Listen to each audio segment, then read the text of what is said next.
Welcome to Man Does Tech, where I solve the problems you didn't even know you had. In this video, I will show how to remove a Kia Sorento door panel.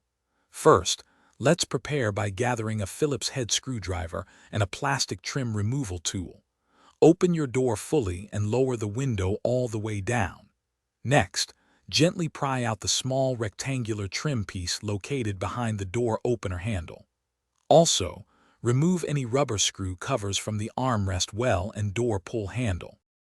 Now let's tackle the screws. You will typically find about 6 Phillips head screws securing the panel. Look for them in the door pull handle, inside the armrest well, and along the outer edges of the door panel.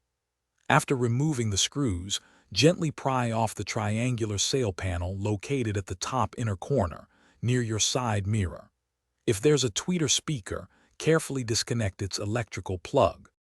With the screws out, it's time to detach the main panel. Locate the small notch at the bottom edge of the door panel.